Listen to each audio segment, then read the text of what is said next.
Helmet ധരിക്കാതെയും നിയമങ്ങൾ പാലിക്കാതെയും റോഡിലൂടെ ബൈക്കിൽ ചീറിപ്പായുന്ന ചെറുപ്പക്കാർക്കല്ല അവരുടെ രക്ഷിതാക്കൾക്കാണ് ബോധവൽക്കരണം നൽകേണ്ടതെന്ന് വടക്കൻ മേഖല എഡിജിപി എൻ ശങ്കർ റെഡ്ഡി പറഞ്ഞു.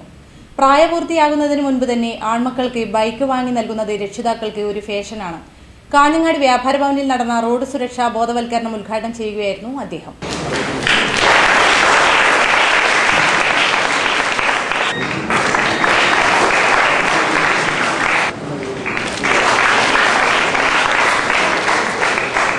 ട്രാഫിക് ആക്സിഡന്റുകളിലെ മരണപ്പെടുന്ന ആൾക്കാരുടെ എണ്ണം 15 ശരാശരി 15 പേരാണ് ഓരോ ദിവസം ട്രാഫിക് ആക്സിഡന്റിൽ മരിക്കുന്നത്.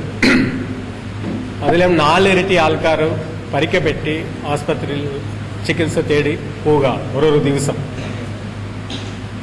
കേരളത്തിലെ പോലീസ് രജിസ്റ്റർ ചെയ്യുന്ന കേസുകളിലെ ഏറ്റവും അധികം കേസുകൾ ഈ ട്രാഫിക് ആക്സിഡന്റ് മുഖാന്തരം ഉണ്ടാകുന്ന കേസുകളാണ്.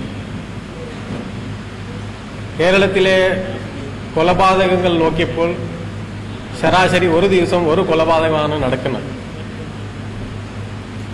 ആകെ 365 കൊലപാതകങ്ങളാണ് കഴിഞ്ഞ കൊല്ലം. അതിന് മുൻപത്തെ കൊല്ലം നോക്കിയാൽ നമ്മൾ അറൌണ്ട് 365-370 മർഡേഴ്സാണ് ഒരു കൊല്ലം കേരളത്തിൽ റിപ്പോർട്ട് ചെയ്യുന്നത്.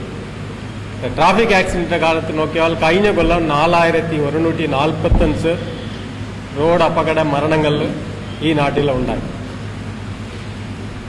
അത് കേരളത്തിലെ ഇതൊരു റെക്കോർഡാണ്.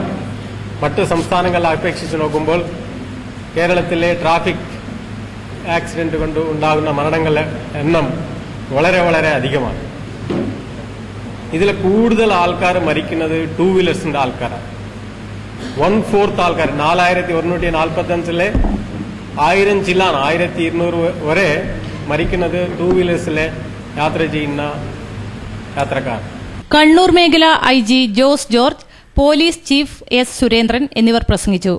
കാഞ്ഞങ്ങാട് റോട്ടറി ക്ലബ്ബും ജനമൈത്രി പോലീസും ജില്ലാ റെഡ് ക്രോസ് സൊസൈറ്റിയും ചേർന്നാണ് ട്രാഫിക് ബോധവൽക്കരണം സംഘടിപ്പിച്ചത്.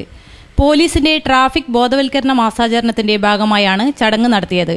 കാഞ്ഞങ്ങാട് നഗരസഭാ ഉപാധ്യക്ഷൻ പ്രഭാകരൻ വാഴുന്നോറെഡി അധ്യക്ഷനായി. ഡോക്ടർ KG പൈ പ്രഥമ ശുശ്രൂഷ ക്ലാസ് നൽകി.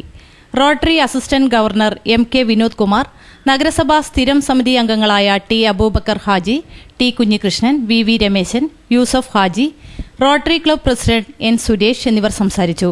കാഞ്ഞങ്ങാട് ഉപ പോലീസ് മേധാവി H മഞ്ജുനാഥ് നന്ദി പറഞ്ഞു. വ്യാപാര ഭവന് പുറത്ത് റോഡരികിൽ വിവിധ ഫോട്ടോകൾ പ്രദർശിപ്പിച്ച police van ആകർഷണീയമായി.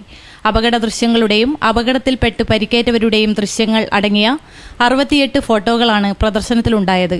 Hosdurg inspector KV Venugopal, Janamaithri പോലീസുകാർ എന്നിവർ ചടങ്ങിന് നേതൃത്വം നൽകി.